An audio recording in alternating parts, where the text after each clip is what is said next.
Welcome to Kishore sir daily current affairs class. ఈరోజు మనం November 14, 2025 సంబంధించిన కరెంట్ అఫైర్స్ ను డిస్కస్ చేసుకుందాం.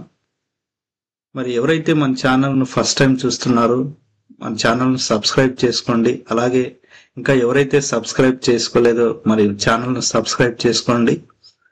మరి ఈరోజు కరెంట్ అఫైర్స్ లోని భాగంగా మనం రాజకీయ, మరి చారిత్రక, క్రీడా సంబంధిత, ఆర్థిక మరియు క్రీడా సంబంధిత అంశాలను మనం ఈరోజు క్లాస్ లో డిస్కస్ చేసుకున్నాం.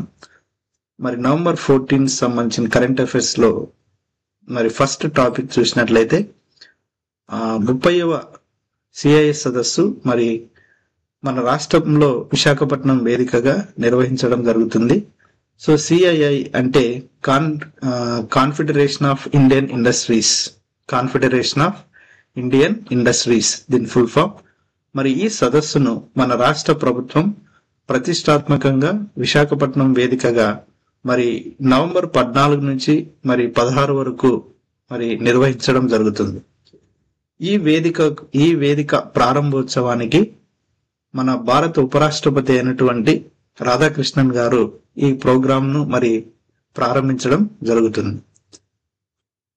అలాగే మన ఆంధ్రప్రదేశ్ స్టేట్ ను ఇండియా సన్ రైజ్ స్టేట్ అని కూడా పిలవడం జరుగుతుంది. ఈ బ్యానర్ లో చూసినట్లయితే మన భారత ప్రధానమంత్రి నరేంద్ర మోడీ గారు, అలాగే కేంద్ర మంత్రి పరిశ్రమలు మరియు వాణిజ్య శాఖ మంత్రి పీయూష్ గోయల్ గారు, అలాగే డిప్యూటీ సీఎం పవన్ కళ్యాణ్, అలాగే నారా లోకేష్ గారు మరి ఇక్కడ ఈ బ్యానర్ లో ఉండడం జరుగుతుంది. మరి 30వ కాన్ఫెడరేషన్ ఆఫ్ ఇండియన్ ఇండస్ట్రీస్ అనే సదస్సు ఏ థీమ్ ద్వారా నిర్వహిస్తున్నారు అనే ఎగ్జామ్ పాయింట్ ఆఫ్ వ్యూలో అడుగుతారు. Technology, trust and trade, navigating the new geo economics order అని గుర్తుపెట్టుకోవాలి. అలాగే మరి 30వ CII సదస్సు ఎక్కడ జరిగింది అంటే ఆంధ్రప్రదేశ్లోని విశాఖపట్నం అని కూడా గుర్తుపెట్టుకోవాలి. ఆంధ్రప్రదేశ్లోని Visakhapatnam very very important. Exam point of వ్యూలో మనకి రావడానికి అవకాశం ఉంది. Okay, we will go next topic. Jyothi పసిడి డబుల్ మరి వ్యక్తిగత విభాగంలోను అలాగే టీం విభాగంలోను అగ్రస్థానంను సాధించడం జరిగింది. జ్యోతి సురేఖ అనే క్రీడాకారిణి ఏ క్రీడకు సంబంధించిన వ్యక్తి అని ఎగ్జామ్ పాయింట్ ఆఫ్ వ్యూలో అడుగుతాడు. కాబట్టి జ్యోతి సురేఖ అనే క్రీడాకారిణి మరి షూటింగ్ సంబంధించిన క్రీడాకారిణి అని గుర్తుపెట్టుకోవాలి. కాబట్టి జ్యోతి సురేఖ క్రీడాకారిణి, ఈమె షూటింగ్ సంబంధించిన వ్యక్తి. మరి జ్యోతి సురేఖ అనే అమ్మాయి మరి ఆసియా ఛాంపియన్షిప్ లో మరి ఇక్కడ 2 గోల్డ్ మెడల్స్, బంగారు పథకాలను సాధించడం జరిగింది. ఒకటి వ్యక్తిగత విభాగంలో, అలాగే మరి ఒకటి టీం విభాగంలో 2 గోల్డ్ మెడల్స్ ను సాధించింది. మరి వ్యక్తిగత విభాగంలో చూసినట్లయితే మరో భారత ఆర్చర్ ప్రీతికా ప్రదీప్ ను ఓడించి వ్యక్తిగత విభాగంలో గోల్డ్ మెడల్ ను సాధించడం జరిగింది. So very very important. Jyothi Surekha ఏ క్రీడకు సంబంధించిన క్రీడాకారిణి అంటే షూటింగ్ అని గుర్తుపెట్టుకోండి, వెరీ వెరీ ఇంపార్టెంట్. అలాగే ప్రపంచ బాక్సింగ్ కప్ బరిలో నిఖిత్ జరీన్ అనే ఈ అమ్మాయి మన హైదరాబాద్ రాష్ట్రానికి చెందిన వ్యక్తి, మన తెలుగు రాష్ట్రం చెందిన అమ్మాయి. మరి ఢిల్లీలోని నోయిడాలో శుక్రవారం మొదలయ్యే ప్రపంచ బాక్సింగ్ కప్ ఫైనల్ టోర్నీలో భారత స్టార్ నిఖిత్ జరీన్ పోటీ పడనుంది. ఇక్కడ ఈ న్యూస్ లో మనకి ఎగ్జామ్ లో ఏ విధంగా అడుగుతాడంటే 2025 సంవత్సరం గాను ప్రపంచ బాక్సింగ్ కప్ ఫైనల్స్ ఎక్కడ జరిగింది అంటే మరి ఎక్కడ జరిగిందంటే ఢిల్లీలోని నోయిడాలో జరిగింది అని గుర్తుపెట్టుకోండి. ఓకే, సరిపోతుంది. నెక్స్ట్ టాపిక్, ప్రపంచ స్నూకర్ ఛాంప్ అనుపమ. ఓకే, భారత అమ్మాయి అనుపమ రామచంద్రన్ సత్తా చాటింది. మరి ప్రపంచ స్నూకర్స్ టైటిల్ కైవసం చేసుకుంది. 23 ఏళ్ల ఈ చిన్న అమ్మాయి ఫైనల్లో 3-2 తేడాతో మరి 3 సార్లు ఛాంపియన్ ఈ హాంకాంగ్ ను కంగు తినిపించింది. తుది పోరులో ప్రత్యర్థి నుంచి అనుపమ గట్టి పోటీ ఎదురైంది, అయినా ఒత్తిడితో నిలిచి ట్రోఫీ నెక్కింది. ప్రపంచ స్నూకర్ టైటిల్ సాధించిన తొలి భారత మహిళా క్రీడాకారిణిగా మరి అనుపమ రామచంద్రన్ ఘనత సాధించింది.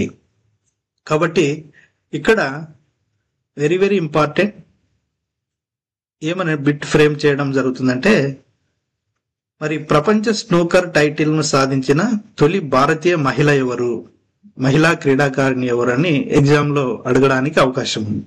కాబట్టి క్వశ్చన్ వచ్చి ప్రపంచ స్నూకర్ టైటిల్ సాధించిన తొలి భారతీయ మహిళా క్రీడాకారిణి ఎవరు అని అంటే అనుపమ రామచంద్రన్. అనుపమ రామచంద్రన్ అని గుర్తుపెట్టుకోండి, very very very important bit. అలాగే మరి అనుపమ రామచంద్రన్ అనే ఈ అమ్మాయి ఏ క్రీడకు సంబంధించిన వ్యక్తి అని కూడా ఎగ్జామ్ లో అడగడానికి అవకాశం ఉంటుంది. స్నూకర్ అని గుర్తుపెట్టుకోండి, స్నూకర్ అనే క్రీడ. కాబట్టి అనుపమ రామచంద్రన్ అనే అమ్మాయి ఏ క్రీడకు సంబంధించిన వ్యక్తి అంటే స్నూకర్ అని గుర్తుపెట్టుకోండి. అలాగే మరి ఈ ఈ టైటిల్ అంటే ఈ స్నూకర్ అనే క్రీడ ఎక్కడ జరిగిందంటే దోహాలో అని గుర్తుపెట్టుకోండి, దోహా అని కూడా గుర్తుపెట్టుకోవాలి. కాబట్టి ఈ న్యూస్ లో ఈ విధంగా బిట్స్ రావడానికి అవకాశం ఉంది. నెక్స్ట్ టాపిక్, మరి అమరావతిలో అత్యాధునిక కార్టీ క్యాన్సర్ చికిత్స కార్టీ సెల్స్ తయారీ కేంద్రము ఏర్పాటు చేయనున్న హిలిక్స్ సెల్ అత్యాధునిక క్యాన్సర్ చికిత్స విధానమైన కెమారిక్ యాంటీజెన్ రిసెప్టర్ టీ సెల్ మరి థెరపీలో వినియోగించే కార్టీ సెల్స్ తయారీ శిక్షణ కేంద్రాన్ని రాజధాని అమరావతిలో ఏర్పాటు చేసేందుకు హిలిక్స్ సెల్ అనే సంస్థ ముందుకొచ్చింది. కాబట్టి కార్టీ సెల్ అంటే క్యాన్సర్ ని నయం చేయడానికి ఉపయోగించే చికిత్సను మరి కార్టీ సెల్స్ క్యాన్సర్ చికిత్స అని కూడా చెప్తాము. కాబట్టి అత్యాధునిక క్యాన్సర్ చికిత్స విధానం ఇది. మరి కార్టీ అంటే chimeric antigen receptor T cell. So CAR అంటే కెమోరిక్, సి అంటే కెమోరిక్, ఏ అంటే యాంటీజెన్, మరి ఆర్ అంటే రిసెప్టర్. టీ సెల్ థెరపీ వినియోగించే కార్టీ సెల్స్ తయారీ శిక్షణ కేంద్రాన్ని మరి రాజధాని అమరావతిలో ఏర్పాటు చేసేందుకు హిలిక్స్ సెల్స్ అనే సంస్థ ముందుకు వచ్చింది. మరి ఈ కార్టీ క్యాన్సర్ చికిత్స అనేది ఇది అత్యాధునిక క్యాన్సర్ చికిత్స. మరి ఈ చికిత్స ద్వారా క్యాన్సర్ ను మరి 100% నయం చేయడానికి వీలవుతుందని మరి ఈ సెల్స్ ఇప్పుడు అత్యాధునిక ఈ కార్టీ క్యాన్సర్ అనే చికిత్స కొత్త విధానము మరి అత్యాధునికమైనదిగా చెప్పుకోవచ్చు. ఓకే, నెక్స్ట్ టాపిక్,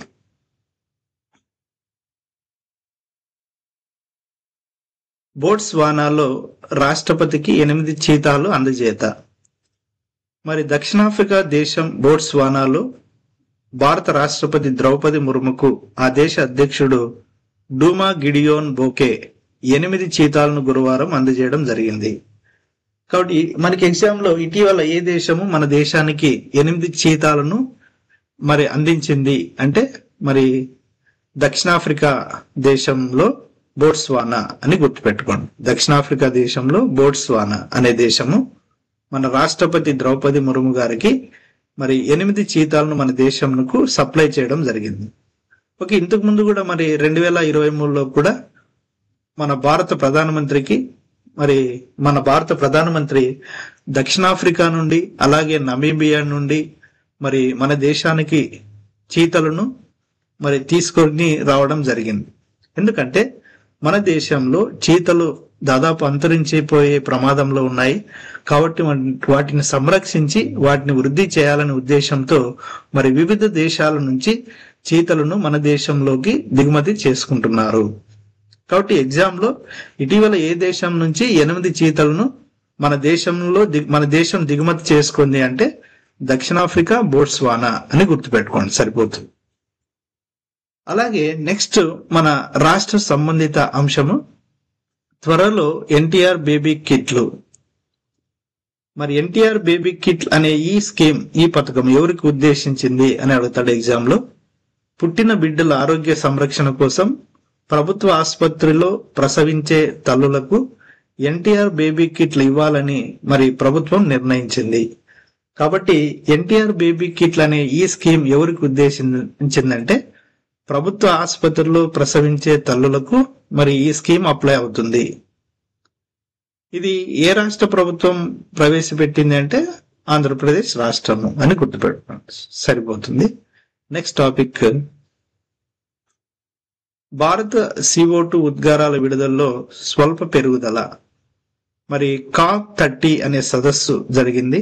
COP30 ఈ COP30 అనే సదస్సు ఎక్కడ జరిగిందంటే బ్రెజిల్లోని బెలంలో జరిగింది. బ్రెజిల్లోని బెల్లం అనే ప్రాంతంలో COP30 సదస్సు జరిగింది.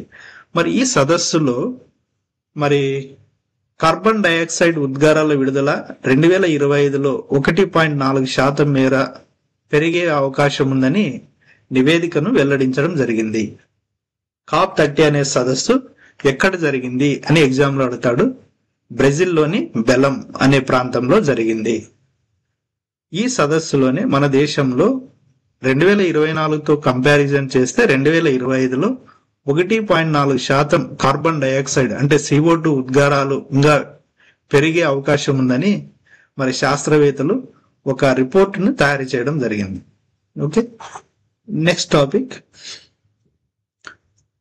మరి 30,000 మంది సైనికులు 23 యుద్ధ నౌకలు ముగిసిన త్రిశూల్ విన్యాసాలు. ఓకే, ఎగ్జామ్ లో మనకి సింపుల్ గా ఏ విధంగా అడుగుతారంటే ఇటీవల త్రిశూల్ విన్యాసాలు ఎక్కడ జరిగాయి, ఇటీవల త్రిశూల్ విన్యాసాలు ఎక్కడ జరిగాయి అని ఎగ్జామ్ లో అడుగుతాడు. రాజస్థాన్ లో అని గుర్తుపెట్టుకుంటే సరిపోతుంది. రాజస్థాన్. కాబట్టి రాజస్థాన్ లో గత కొన్ని రోజులుగా త్రివిధ దళాలు సంయుక్తంగా నిర్వహిస్తున్న త్రిశూల్ విన్యాసాలు గురువారం ముగిశాయి. కాబట్టి త్రిశూల్ విన్యాసాలు ఎక్కడ జరిగినాయంటే రాజస్థాన్, పోర్బందర్. ఓకే, ఎనఫ్, సరిపోతుంది. Next one, UNESCO 43rd general conference held in Samarkand, Uzbekistan. UNESCO అంటే మరి మనకు తెలిసిందే. యునెస్కో మీన్స్ ఏమి? యునెస్కో అనేది యుఎన్ఓలో ఒక wing, United Nation Education Scientific Cultural Organization. దీని full form United Nation Education Scientific Cultural Organization. ఈ సంస్థ 43వ జనరల్ కాన్ఫరెన్స్ మీటింగ్ అనేది మరి ఉజ్బెకిస్తాన్ లోని సమర్కాండ్ లో జరిగింది. మరి ఈ సమావేశం యొక్క ముఖ్య ఉద్దేశం ఏమంటే adoption of the recommendation on the ethics of neuro technology, the first global normative framework addressing the governance of neuro technology. అంటే న్యూరో టెక్నాలజీకి సంబంధించిన అంశం మీద మరి ఎథిక్స్ ఆఫ్ న్యూరో టెక్నాలజీ అనే అంశం పైన మరి 43వ జనరల్ కాన్ఫరెన్స్ మీటింగ్ అనేది సమర్కండ్ ఉజ్బెకిస్తాన్ లో జరిగింది. ఎగ్జామ్ పాయింట్ ఆఫ్ వ్యూలో ఏ విధంగా అడుగుతాడంటే ఇటీవల యునెస్కో నిర్వహించిన 43వ జనరల్ కాన్ఫరెన్స్ మీటింగ్ ఎక్కడ జరిగింది అంటే సమర్కాండ్, ఉజ్బెకిస్తాన్ అని గుర్తుపెట్టుకోండి. ఏ అంశం మీద జరిగిందంటే ఎథిక్స్ ఆఫ్ న్యూరో టెక్నాలజీ అనే అంశం మీద జరిగింది. Ethics of neuro technology. Okay, next topic, Oman joins UNESCO Man and the Biosphere Council a step toward global sustainability. So Oman అనేది ఒక కంట్రీ నేమ్. ఇది Middle East country. Oman capital city Muscat. మరి Oman అనే country UNESCO joins UNESCO Man and Biosphere Council. అంటే యునెస్కోలో Man and Biosphere Council లో చేరింది Oman అనే దేశం. మరి Oman has been elected to the UNESCO Man and Biosphere Council for 2025 and 2029. Learn how this achievement strengthens women's global environmental leadership and its commitment to sustainable development. ఓమెన్ అనే దేశము ఇది Middle East country. ఇది యునెస్కోలో ఉన్న man and biosphere కౌన్సిల్లో ఇటీవల చేరింది. ఏ సంవత్సరం గాను అంటే 2025 2029 సంవత్సరానికి గాను. మరి ఎందుకోసం చేరింది అంటే learn how this achievement strengthens Oman global environmental leadership and its commitment sustainable development అనే అంశం మీద మరి ఈ యొక్క కౌన్సిల్లో చేరడం జరిగింది. కాబట్టి ఇక్కడ ఈ న్యూస్ లో మనం చూసినట్లయితే Oman capital city Muscat, UNESCO full form ఏమంటే మనం ఆల్రెడీ డిస్కస్ చేసుకున్నాం, United Nation Educational Scientific Cultural Organization. Okay, United Nations Educational Scientific and Cultural Organization. MAB అంటే Man and Biosphere Programme. Okay, next topic. IAF chief inaugurates Nayoma Air Base in Ladakh. IAF means Indian Air Force. Indian Air Force chief inaugurates Nayoma Air Base in Ladakh. Air Chief Marshal AP Singh lands C-130J at Ladakh's a new Nayoma Air Base near LAC with China.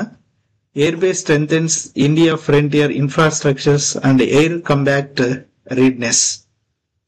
మన air chief martial అయినటువంటి అమర్ప్రీత్ సింగ్ కాబట్టి ప్రస్తుత మన air chief martial ఎవరు అని exam లో అడుగుతాడు. ప్రస్తుతం మన భారతదేశ ఎయిర్ చీఫ్ మార్షల్ ఎవరు అంటే ఏపీ సింగ్ అని ఉంది. ఏపీ సింగ్ అంటే ఏమంటే ఏపీ అంటే అమర్, ఏ అంటే అమర్, పి అంటే ప్రీత్, అమర్ప్రీత్ సింగ్. మరి ఈయన లడక్ లో ఉన్న నయోమా అనే ఎయిర్ బేస్ ను మరి ఇటీవల C-130J అనే విమానం ద్వారా మరి అక్కడ ల్యాండ్ కావడం జరిగింది. అది దగ్గరలో మరి LAC అంటే లైన్ ఆఫ్ యాక్చువల్ కంట్రోల్, ఇది చైనా బార్డర్ గా ఉంది.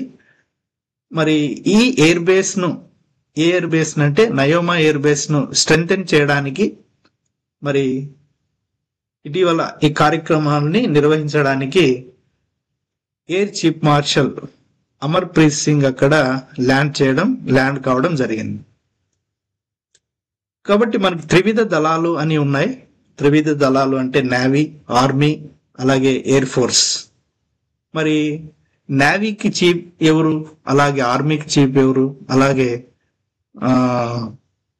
ఎయిర్ ఫోర్స్ కి చీఫ్ ఎవరు అని మనం ఇక్కడ చూసినట్లయితే మరి chief of the army staff ఎవరంటే ఎవరు అంటే జనరల్ ఉపేంద్ర త్రివేది అనే ఆయన chief of the army staff.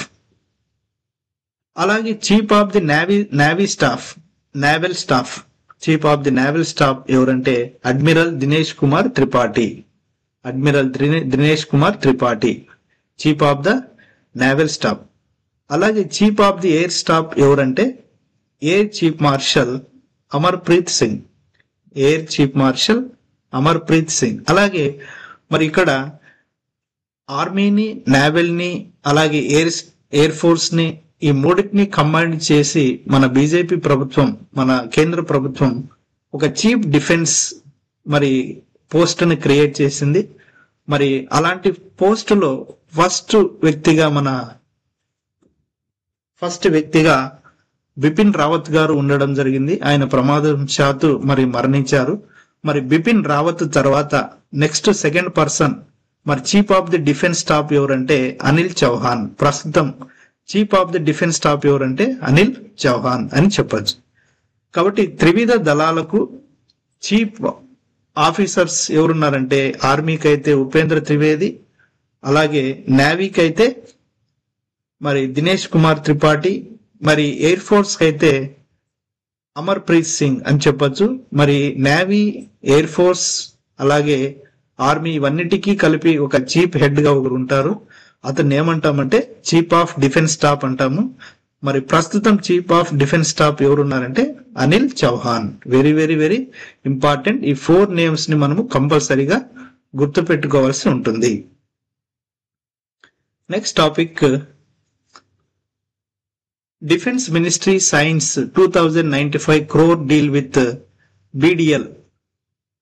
India signs 2095 crores contract with Bharat Dynamic Limited for in-war anti-tank missiles enhancing T-90 tank firepower under Bay. So ఇటీవల మన రక్షణ శాఖ అయినటువంటి రక్షణ మంత్రిత్వ శాఖ మరి BDL తో 2095 కోట్ల కాంట్రాక్ట్ ను ఒప్పందమును కుదుర్చుకుంది. సో BDL ఫుల్ ఫామ్ ఏమి అని కూడా ఎగ్జామ్ లో కడతాడు. సో BDL ఫుల్ ఫామ్ ఏమంటే భారత్ డైనమిక్స్ లిమిటెడ్. మరి భారత్ డైనమిక్స్ లిమిటెడ్ ఎక్కడ ఉంది అంటే హైదరాబాద్ అని గుర్తుపెట్టుకోవాలి. ఎగ్జామ్ లో ఆ విధంగా కూడా అడగడానికి అవకాశం ఉంది.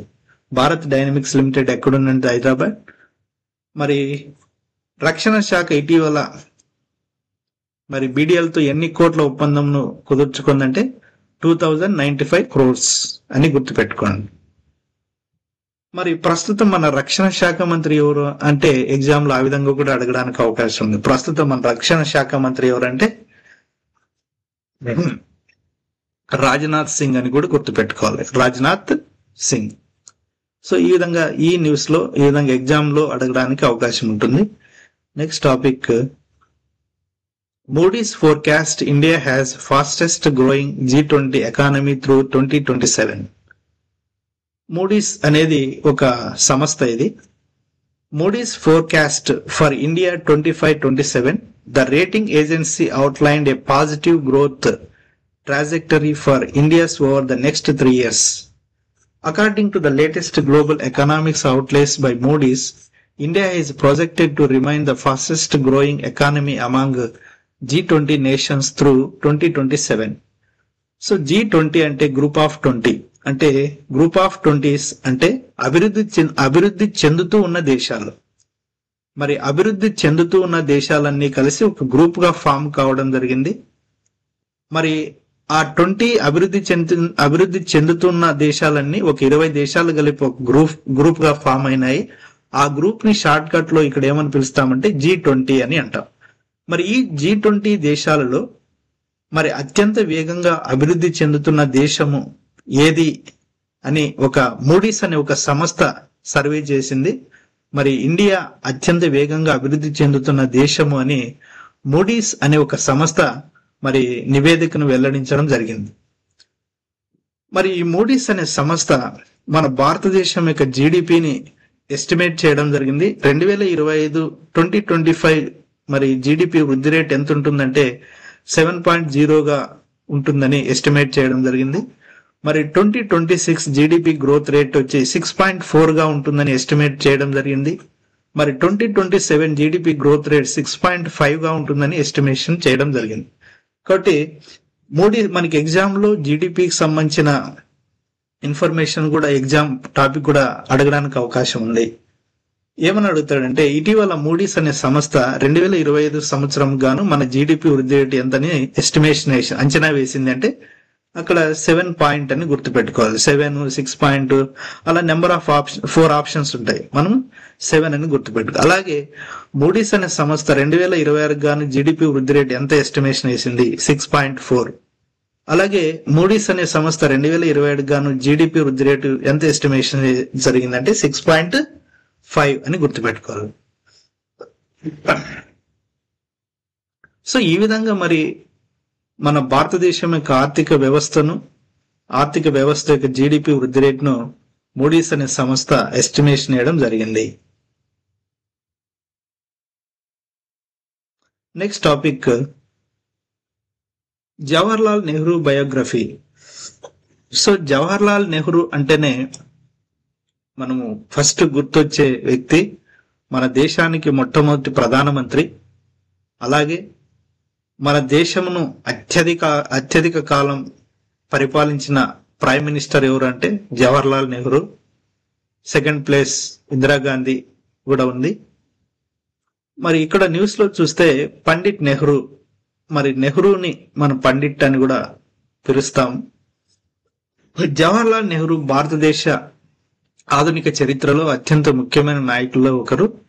దేశ తొలి ప్రధానమంత్రి. స్వాతంత్రం తర్వాత భారతదేశం ఎదుర్కొన్న తొలి మరియు సవాలుతో కూడిన సంవత్సరాల్లో ఆయన భారతదేశానికి మార్గనిర్దేశం చేశారు. ఇక్కడ జవహర్లాల్ నెహ్రూ గురించి మనం ఎందుకు డిస్కస్ చేసుకుంటున్నాం అంటే, మరి నవంబర్ 14th స్పెషాలిటీ ఏమంటే జవహర్లాల్ నెహ్రూ యొక్క జయంతి. అలాగే ఆయనకు గుర్తుగా మరి ఈరోజు మనము బాలల దినోత్సవం కూడా మరి జరుపుకుంటాము. కాబట్టి బాలల దినోత్సవము November 14th as well as Jawaharlal Nehru జయంతి కూడా నవంబర్ 14th అని గుర్తుపెట్టుకోండి. మరి జవహర్లాల్ నెహ్రూ ఎప్పుడు జన్మించారంటే నవంబర్ 14th 1889 అలహాబాద్ లోని వాయు ప్రావిన్స్ లో బ్రిటిష్ ఇండియా గవర్నమెంట్ లో జన్మించడం జరిగింది. మరి ఇతని తల్లిదండ్రులు మోతీలాల్ నెహ్రూ, స్వరూప్ రాణి నెహ్రూ. ఇతను 1964 న్యూఢిల్లీలో మరి మరణించడం జరిగింది. ఇది brief biography of Jawaharlal Nehru. Okay, next topic. Godrej delivers human rated Vikas engine for ISRO's this mission. Godrej aerospace Gaganyaan కోసము ఇస్రోకు మానవ రేటెడ్ వికాస్ ఇంజిన్ ను అందిస్తుంది. అంటే ఇక్కడ గోద్రేజ్ ఏరోస్పేస్ అనే సంస్థ గగన్యాన్ అంటే ఏమి? మానవ సహిత అంతరిక్షయానము జరపడానికి ఇస్రో చేపడుతున్న ఒక ప్రాజెక్ట్ ను గగన్యాన్ అని అంటాం. మరి గగన్యాన్ కోసం ఇస్రోకు మానవ రేటెడ్ వికాస్ ఇంజిన్ ను గోద్రేజ్ అందించింది. గోద్రేజ్ ఏరోస్పేస్ అనే సంస్థ.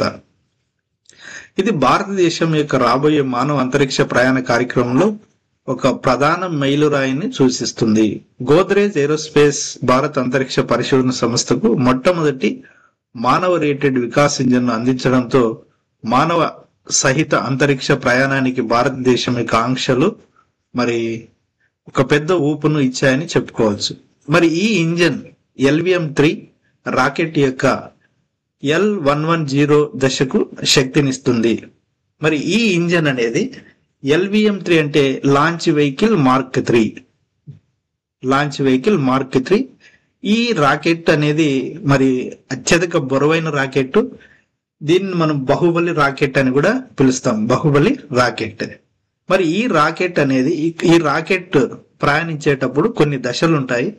మరి అలాంటి దశల్లో మనం ఇక్కడ చూసినట్లయితే L110 అనే దశకు రాకెట్ వెళ్ళినప్పుడు అక్కడ ఆ రాకెట్ కు శక్తినివ్వడానికి మరి గోద్రేజ్ ఏరోస్పేస్ అనే సంస్థ మానవ రేటెడ్ వికాస్ ఇంజిన్ ను తయారు చేసి ఆ ఇంజిన్ ను ఇస్రో అనే సంస్థకు మరి ఇవ్వడం జరిగింది. ఎందుకోసం అంటే గగన్యాన్ ప్రాజెక్టు కోసం ఇవ్వడం జరిగింది. ఇది భారతదేశపు మొట్టమొదటి మానవ సహిత అంతరిక్ష మిషన్ అయిన గగన్యాన్ కోసము మరి ఈ ప్రయోగాన్ని, ఈ వాహనంను ఇవ్వడం జరిగింది. కాబట్టి వెరీ వెరీ వెరీ ఇంపార్టెంట్. మరి ఇటీవల మానవ రేటెడ్ వికాస్ ఇంజిన్ ను గగన్యాన్ కోసం ఇస్రోకు మానవ రేటెడ్ వికాస్ ఇంజిన్ ను మరి ఎవరు ఇవ్వడం జరిగింది అంటే గోద్రేజ్ ఏరోస్పేస్ అని గుర్తుపెట్టుకుంది. గోద్రేజ్ ఏరోస్పేస్. అలాగే రాకెట్ పేరు ఏం పేరంటే మానవ రేటెడ్ వికాస్ ఇంజిన్. ఇవి రెండు గుర్తుపెట్టుకోండి. ఇస్రో అంటే మనకు తెలుసు ఇండియన్ స్పేస్ రీసెర్చ్ ఆర్గనైజేషన్. ఇది బెంగళూరు కేంద్రంగా పనిచేస్తుంది. Okay, next topic. Okay, these are the static facts for exam preparation. Launch vehicle LVM-3, launch vehicle mark 3, India's heaviest rocket, అతి బరువైన రాకెట్ ఇది LVM-3. కాబట్టి దీన్ని బాహుబలి రాకెట్ అని కూడా పిలుస్తాము. అలాగే దీన్ని మనం GSLV ని కూడా పిలుస్తాం. GSLV అని కూడా. మరి engine delivered human rated Vikas engine. Engine పేరు ఏం పేరు అంటే హ్యూమన్ రేటెడ్ వికాస్ ఇంజన్. ఎవరు తయారు చేశారంటే గోద్రేజ్ ఏరోస్పేస్. మరి ఫ్యూయల్ టైప్ ఏమంటే లిక్విడ్ ప్రొపల్షన్ సిస్టమ్. మరి దీన్ని ఈ సిస్టమ్ అనేది దేన్ని బేస్ చేసుకుని తయారు చేశారంటే based on French వికింగ్ engine 1970s. దీన్ని బేస్ చేసుకుని డెవలప్ చేయడం జరిగింది. సో ఇవి స్టాటిక్ ఫ్యాక్ట్స్ ఫర్ మరి Vikas engine, human rated Vikas engine. Next topic. Okay, these are మరి నవంబర్ 14 సంబంధించిన కరెంట్ అఫైర్స్. ఈ కరెంట్ అఫైర్స్ మీ కాంపిటేటివ్ ఎగ్జామ్స్ కి ఉపయోగపడతాయని ఆశిస్తూ ఓకే సెలవు తీసుకుంటున్నాం. Thank you very